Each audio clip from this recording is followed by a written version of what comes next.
Oi, pessoal. Eu vou gravar um vídeo aqui em resposta aos questionamentos que foram feitos essa semana, que o pessoal me marcou, e também aos anseios do grupo aqui, né? É, de ambos os grupos. Eu vou mostrar essa questão da formação literária na prática, partindo do material mesmo, do material do clube. Eu vou colocar do início, porque tem gente que está pedindo para ver como é, e aí já vê logo no início. Então, vamos lá. Nós temos aqui a capa, a apresentação do material, e aí a gente inicia pelo primeiro texto, que é esse, O Tempo, de Olavo Bilac. O que é que acontece? O que é que o Falcão fala em relação à formação literária? A primeira coisa que você tem que ver em relação ao texto é a recitação. A pessoa que vai ensinar a criança, ela tem que saber recitar o texto para que a criança pegue a entonação correta, né? Toda aquela questão da prosódia, né? Você falar da maneira correta, você entonar da maneira correta, você respeitar o tempo que o texto que o verso ele é falado. E aí essa é a primeira parte. E aí depois tem a questão da memorização, que à medida que a criança ela vai aprendendo a recitar e ela vai fazendo isso de maneira constante, esse texto vai ficar no coração, né? Vai estar de cor, ou seja, no coração dela, né?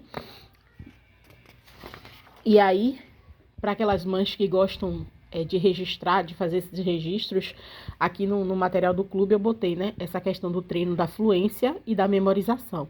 Então, esse treino de fluência é para saber se a criança está desenvolvendo nessa questão, porque a fluência tem aqueles aspectos, né? Tem o aspecto da velocidade, da precisão e do acerto mesmo, esqueci a outra palavra que usa, mas aquela questão de acertar todas as palavras da maneira correta, na entonação correta, né? Então, você tem isso aqui, porque se você for aquela mãe que gosta de registrar essas coisas, já fica disponível aí para registrar. Depois disso, nós temos o treino de palavras, que é para criança. Isso daqui é muito legal para a criança treinar essa questão da ortografia, né? Para as crianças ler a palavra separado também, ela consegue identificar, ela consegue guardar na memória, ela consegue deixar registrado a forma como essa palavra é escrita, né? Aí tem um treino ortográfico, se você quiser fazer, em relação a essas palavras. Vem a parte do vocabulário. À medida que a criança ela tenha o poema de cor, ou seja, no coração, à medida que a criança tenha memorizado o poema, quando ela for trabalhar esse vocabulário, essas palavras já estão conectadas. Por quê? Porque o poema já está no coração dela. Então, o significado dessas palavras também vai estar. Ela vai tomar posse do significado dessas palavras, vai integrá-los a ela, né? Então, deixa eu ver aqui. Aqui atrás também tem parte do vocabulário. O que é que eu fiz? Algumas pessoas não têm acesso àquele dicionário de sinônimos do Francisco Fernandes. Então, junto com o material, eu também coloco esse dicionário. Pelo menos as palavras que vai utilizar no vocabulário. Então, aqui você tem a palavra, o sinônimo, né? Os sinônimos. Essa parte de azul é tipo sinônimo sendo usado em uma frase, geralmente com um exemplo literário. Tá vendo? Então, aqui tem de todas as palavras que entram no vocabulário, tá vendo? E aí já facilita, né? Para aqueles pais que não têm acesso a esse dicionário, que é um dicionário, assim, que, além de caro pra caramba, ele é difícil de encontrar, né? A não ser que você queira pagar horrores, mas já facilita. Então, vem toda essa parte de trabalho do texto. A parte de caligrafia. Aí, ó, as pessoas dizem assim... Dani, para que idade é esse material? Idealmente, se a criança está no passo certo, ela começa aos 6 anos de idade. Mas é um material que não está limitado a isso. Porque eu conheço, por exemplo, crianças de 10 anos de idade que tem uma... 10 não, tô sendo gentil. Tem crianças que eu conheço de 12 anos de idade que tem uma letra horrível. Então, ela pode fazer essa parte de caligrafia também. Apesar de, idealmente, isso daqui ser feito aos 6, 7 anos... Tem crianças que não teve esse preparo, então pode ser aplicado a crianças maiores também. Pode ser aplicado até a adultos, se o adulto tiver uma letra muito feia. Então, você tem a cópia do poema. Aqui já vai sendo trabalhado também a questão da memorização, né? Ele já memorizou o poema, ele vai levar menos tempo. Ele vai fazer com o texto na mão, mas à medida que ele for memorizando, vai levar menos tempo para fazer, né? Não sei porque tinha 2 cópias do poema aqui. Ditado de palavras. Eu botei aqui, por exemplo, 20, mas você pode fazer 20 num dia, 20 no outro, e aí faz aqui. Peraí, que tem uma parte de correção ortográfica. A parte de correção ortográfica é para você pegar aquelas palavras que... Deixa eu ver se tá aqui, acho que eu tirei daqui. Mas é uma folha tipo como essa, que tem escrito correção ortográfica, que é para você colocar as palavras que ele não acertou e fazer ele repetir, né? Então, você repete 5 vezes, digamos assim, cada palavra que ele não acertou. Aqui, uma folha de ditado do poema, ou seja, você vai ditar o poema e ele vai escrever, ou então vai escrever de memória. Pode ser usado, dependendo do desenvolvimento da criança, você pode fazer de ambos os jeitos. Então, você pode ditar para ele escrever, ou você pode mandar ele escrever de memória, tanto faz. Aqui está a atividade gramatical, né? A atividade que diz respeito mesmo à questão da norma culta. Então, a gente começa lá pelo que é fonema, letra, alfabeto e tal, e aqui essa atividade a gente explora essa parte. Tá vendo? E aqui é o gabarito. Já vai o gabarito todo prontinho, porque se você tiver qualquer dúvida, você pode tirar sua dúvida aqui no gabarito. Então, já facilita muito, porque você não vai ter que sair pesquisando e tal, para achar a resposta. A resposta já tá aqui, já economiza. Compreensão do texto. O texto, ele tem um significado, né? Ele não é simplesmente para você pegar, sei lá, o que é substantivo, isso e não, existe um significado. Então, você vai conversar sobre o texto com a criança. Daqui a pouco eu vou mostrar essa parte de conversação. E aí, vai passar a atividade para ver se a criança realmente entendeu o que foi conversado no texto, né? E aqui também vai o gabarito dessa parte de conversação. A criança, ela tem que acessar o conhecimento e dar respostas iguais ou parecidas com as que estão aqui. E aí vem o guia do educador. Essas partes do gabarito ficam dentro do guia do educador, mas eu deixei aqui junto com o material para vocês terem a ideia da dinâmica, né? De como é. Então, no guia do educador tem o estudo normativo. O estudo normativo é o estudo gramatical mesmo, o estudo da norma mesmo. Às vezes a pessoa não tem uma gramática e tal, então isso aqui já ajuda bastante. Depois, quando você comprar a gramática, você pode até fazer uma comparação, mas eu uso, são várias gramáticas, eu faço uma sintetização dessas várias gramáticas e coloco o assunto aqui. Depois vem essa parte de conversando sobre o texto, em que eu exploro o significado do texto. Aqui não está numa linguagem, não é para criança ler, é para você ler e depois explicar para a criança. E aí tem uma aula lá especial em que eu falo como você falar na linguagem da criança e passar para ela esse conteúdo, entendeu? Então aqui, ó, tá vendo? Só essa parte de conversação tem essas 5 folhas. Então tem bastante coisas para conversar sobre esse texto. E aí a gente vai para a parte dos temas correlatos. Eu não vou mostrar todos os temas correlatos, mas eu vou mostrar um. E como fazer essa questão, como trabalhar esse tema correlato. O que é que eu fiz? O tema correlato que eu escolhi aqui foi um tema que não tem necessariamente uma disciplina escolar associada a ele. Por quê? Para justamente vocês tirarem da cabeça essa coisa de que tema correlato é análogo à disciplina. Não é. Tema correlato é qualquer ciência, qualquer campo do saber que tenha relação com o que está sendo explorado no poema, que fale, que converse diretamente com o poema. Então, qual foi o tema correlato que eu escolhi aqui?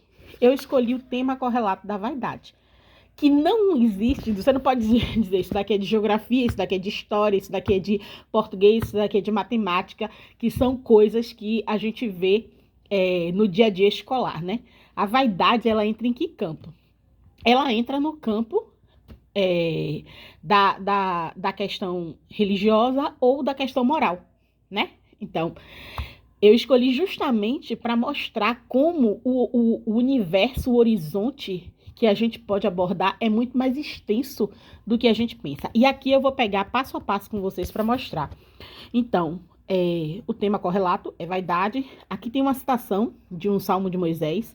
A maior parte dos anos de nossa vida, sofrimento e vaidade, porque o tempo passa depressa e desaparecemos. E aí eu vou lendo e explicando para vocês aqui. As palavras acima, proferidas pelo salmista, nos recordam os versos do poeta. Ou seja, eu já estou integrando o conteúdo que esse tema correlato está trazendo com o poema. Então, já vou apontar essa relação. Porque não faz sentido eu trazer um tema correlato que não tenha uma relação com o que já foi trabalhado no poema, com o conteúdo do poema em si. Entende? Então vamos lá. Pois ambos mostram a pequenez da vida humana diante da imensidão do tempo. Enquanto o poeta nos adverte, trabalhai porque a vida é pequena, o salmista nos lembra dos sofrimentos próprios da vida humana.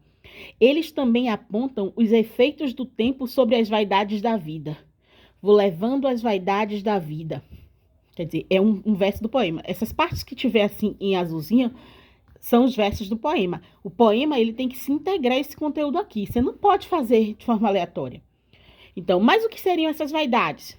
Aí a gente já vem aqui para estudar vocabulário. Você está vendo que está tudo integrado? O dicionário Caldas Alete nos propõe alguns significados. Vamos examiná-los?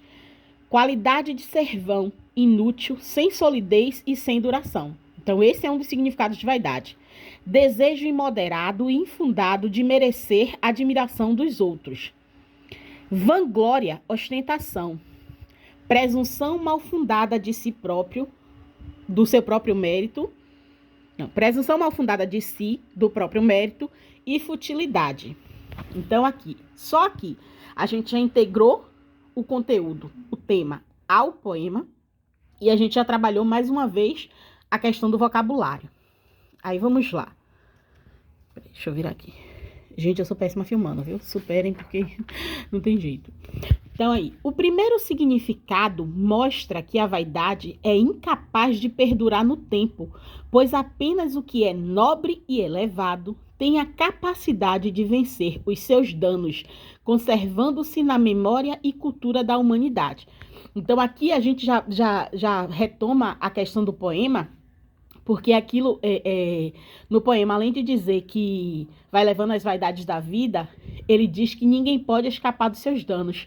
Então, aqui a gente já mostra que tudo que é banal, tudo que é vão, o primeiro significado é qualidade do ser vão, inútil, sem solidez, sem duração.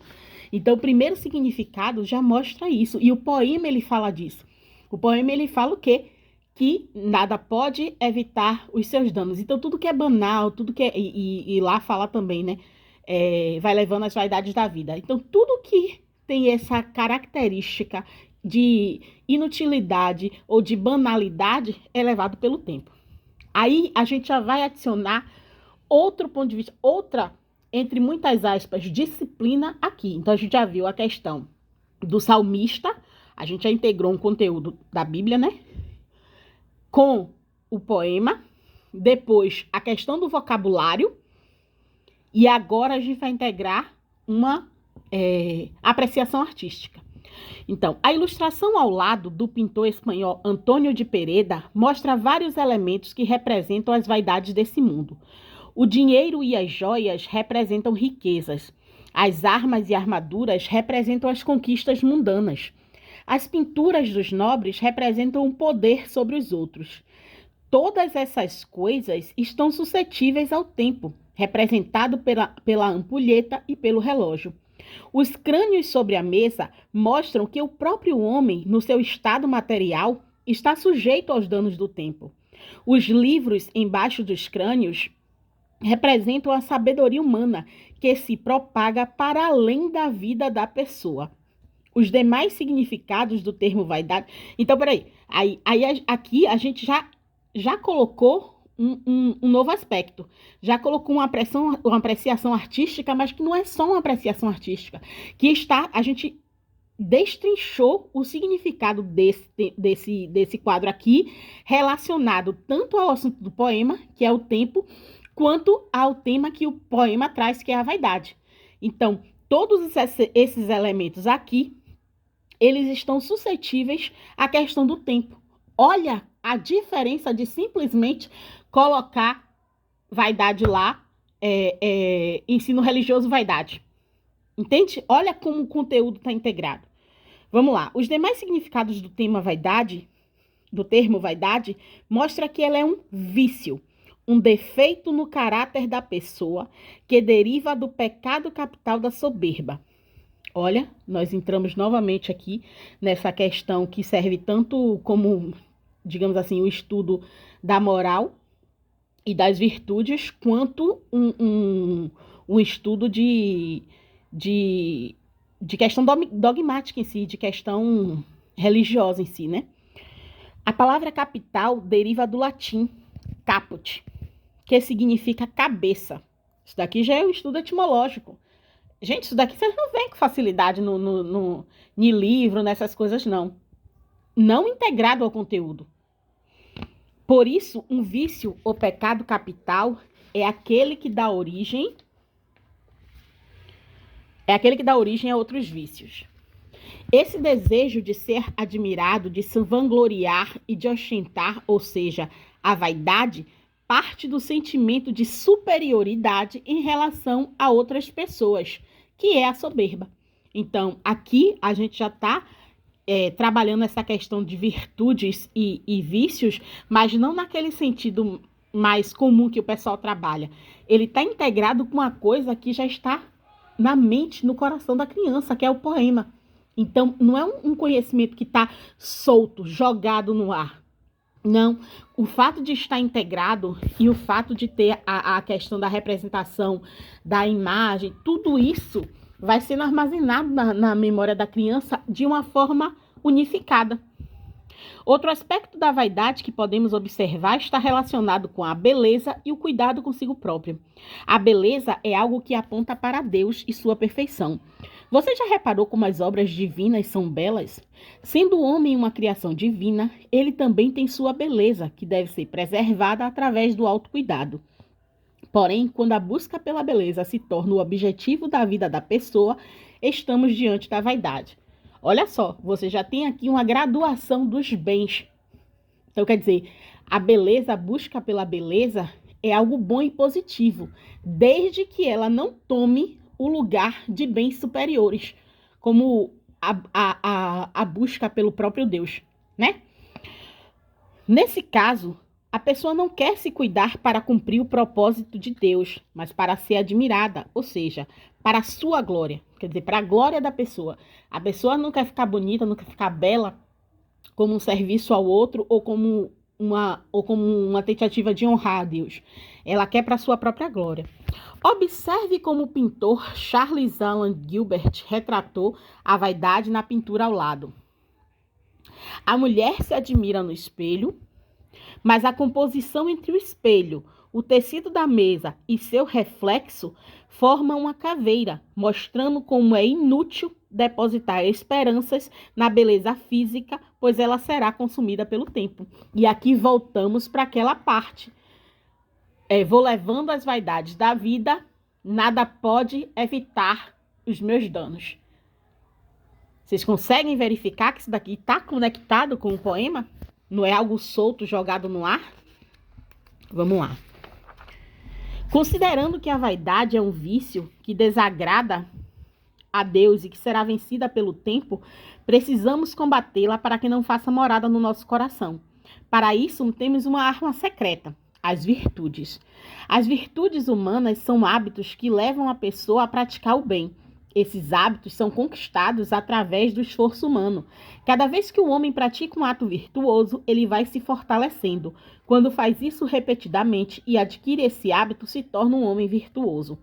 A virtude que se contrapõe à vaidade, voltamos à questão de vícios e virtudes, é a humildade. Para entendermos o que essa virtude significa, voltemos à origem do termo. Mais uma vez, um pequeno estudo etimológico, né? Um povo antigo, os romanos, falavam uma língua chamada latim, de onde deriva a nossa língua portuguesa. Eles usavam várias palavras para falar sobre o solo. Dentre elas, havia o termo humus, que gerou a palavra humilis, para se referir a tudo que estivesse próximo ao chão, ou que tinha uma baixa estatura. Após um tempo, esse termo foi utilizado para se referir às pessoas que reconheciam suas limitações, ou seja, que reconheciam sua pequenez. Daí vem o termo humildade. Portanto, o humilde é aquele que reconhece suas limitações. É contrário ao vaidoso, que tem uma impressão elevada de si próprio, achando-se superior aos outros. O vaidoso, ao contrário do humilde, dá valor às coisas passageiras, como as riquezas, as conquistas e o poder sobre os outros, retratados na obra de Pereda, ou a beleza física, retratada na obra de Gilbert. Quer dizer, o tempo todo está um vai e volta entre os versos do poema e o que já foi apresentado aqui. Essas coisas não são necessariamente ruins, mas o sentimento de superioridade do vaidoso ao adquiri-las torna-as vãs. O humilde reconhece que essas coisas são dadas por Deus e o glorifica por adquiri-las, utilizando-as para o bem. Assim, essas coisas se tornam inúteis e são levadas pelo tempo diante da vaidade. Porém, se tornam duradouras e contribuem para a eternidade diante da humildade. Então, mais uma vez, a questão da gradação dos bens, né? O maior exemplo de humildade que temos é nosso Senhor e Salvador Jesus Cristo. Nascido numa simples manjedoura, membro de uma simples família, cresceu e exerceu o simples ofício de carpinteiro, até iniciar o seu ministério para a nossa salvação. No seu último momento, com todos os seus discípulos, revelou mais uma vez a importância da humildade, lavando-os os pés. O escultor veneziano Giovanni Giuliani retratou esse exemplo de humildade na bela peça ao lado, datada do século XVIII. Hoje ela se encontra na abadia de... Esse nome eu não sei falar aqui não, viu, gente? Na Áustria. Aí tem a imagem da peça aqui, né? A mesma cena... Então aí, ó, a gente já foi interligando. A gente começou falando da questão lá do salmista, passou pelo significado, entrou nessa questão de vícios e virtudes... Deu ali o que é o conceito do vício, o que é o conceito de virtude, o conceito de humildade, o conceito de soberba, né? Interligando tudo isso com a apreciação artística e os versos do poema. A mesma cena pode ser apreciada em outras formas de expressão artística. O belo vitral ao lado pode ser observado na igreja de Saint-Agnan, na região de Chartres, da França. Os vidros coloridos permitem a passagem da luz e dão um ar solene à cena, evidenciando o ato sublime de Cristo. Já na Catedral de Monreale, região da Cilícia, na Itália, a cena foi representada por meio de um mosaico. Outro veneziano a retratar Cristo lavando os pés dos seus discípulos foi Tintoretto, mas desta vez a cena foi representada através de uma pintura datada de 1549. Então você vê que são referidos os autores, quando tem, né? Que aqui tem obras que são feitas de maneira anônima, né? Só estão lá em algumas regiões, em algumas igrejas geralmente. E quando tem o autor, eu cito o autor e eu cito o autor e o título a data da obra. Em todas essas obras, Cristo demonstra a humildade por meio da ação. Mas ele também deixou essa determinação no Evangelho, quando disse: aprendei de mim, pois sou manso e humilde do coração. Apenas cultivando em nosso coração a virtude da humildade, poderemos combater o vício da vaidade. Para isso, tomemos Cristo como exemplo máximo a ser imitado. Lembremos também dos conselhos do poeta. Então, a gente volta para a questão do poema. Trabalhai porque a vida é pequena, e não há para o tempo demoras. Não gasteis os minutos sem pena, não façais pouco caso das horas. Devemos ser humildes e reconhecer nossa pequenez diante do tempo que nos foi dado aqui na terra, aproveitando o bem como o fez o nosso Senhor e Salvador Jesus Cristo. E aí acaba essa primeira parte aqui, que é a apresentação do tema mesmo, e aí a gente vem para aqui, para sugestões que dá para ser trabalhado nesse tema correlato. Então, apresente as obras na seção Apreciação Artística para as crianças. Mostre como existe um aspecto lúgubre e funesto, como as cores são mais pesadas, e relacione isso com o fato da obra retratar o vício da vaidade, que é algo que leva à morte do espírito. Então, aqui tem as obras num tamanho maior. Então, você tem aqui aquela obra do espelho de aqui tem o nome da obra, a data e o autor. Então, você tem para mostrar ela em tamanho maior. Peraí que tá faltando um aqui. Aqui, a primeira é essa, né? Que é de Antônio Pereira. E aí você pode mostrar com mais detalhes a questão, aqueles símbolos, né? Que a gente trabalha. Gente, isso daqui não é pra ser feito tudo em um dia, não. Você pode ir como é que fala? Partindo o conteúdo de acordo com a maturidade e com o tempo que você tem. Não precisa ser tudo num dia, não. Dá pra ir fazendo aos poucos. Então, nesse daqui, nessa apresentação artística, você tem o nome, né, da obra, a data e o autor. Aí aqui você também tem todas as obras que foram apresentadas, eu vou mostrando. Então, você tem elas num tamanho maior para que a criança possa apreciar de forma mais... a ver os detalhes com maior clareza, né? Então, aqui você vai mostrar. Confeccione um pequeno... Aí aqui você já tem outra opção, você já tem a opção de trabalhar o lúdico. Confeccione um pequeno vitral com a criança. Você pode fazê-lo no papel ou construí-lo com garrafa PET, pintando com canetinha, que por transmitir a passagem da luz, fica ainda mais parecido com o vitral real. Confeccione um mosaico com a criança. Ele pode ser feito com papel picotado, casca de ovo quebrada, pedaços de papelão, etc. O importante é que a criança perceba que a união das pequenas partes gera uma nova obra. Os vídeos abaixo podem servir de inspiração. Aí, se vocês apertarem aqui, lá no PDF, tem vários vídeos mostrando como é que se faz, né?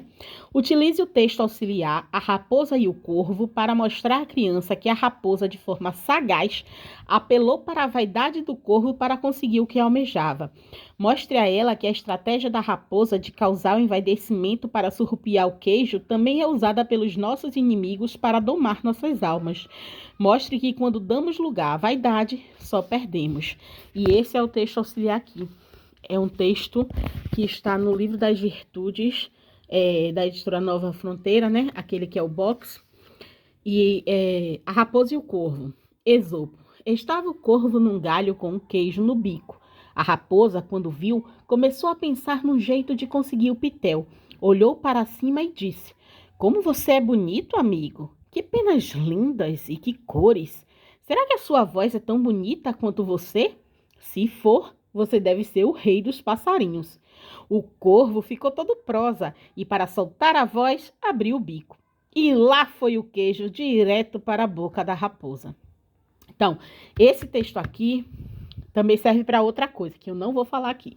Mas, além dele ser apresentado para fazer essa questão de mostrar como o inimigo das nossas almas, ele incentiva a vaidade, né? O vício da vaidade, você pode dizer, se o corvo tivesse sido humilde, aí você faz uma conversinha com a criança, né? Se ele tivesse sido humilde como Jesus, ele não teria perdido o bem dele, né? Então, é uma forma de explorar. E aí você também já introduz a questão da prosa, você não fica só na questão do poema, né? Já é uma outra forma, você já vai entonar de um outro jeito, você já vai ler com um outro tempo, que não é o tempo, por exemplo, do verso. E já é um modo de mostrar isso à criança. Então, deixa eu separar aqui. Aí aqui é a última obra, né? Que eu falei. E aí vem a questão da atividade. Atividade sobre o tema correlato em si. Sobre o tema da vaidade. Aí tem uma atividade, ela é até bastante grandinha, como eu disse, não precisa fazer tudo em um dia só, falando sobre tudo o que foi trabalhado lá. E além da atividade, tem também o gabarito, que por algum motivo eu não peguei e não botei aqui.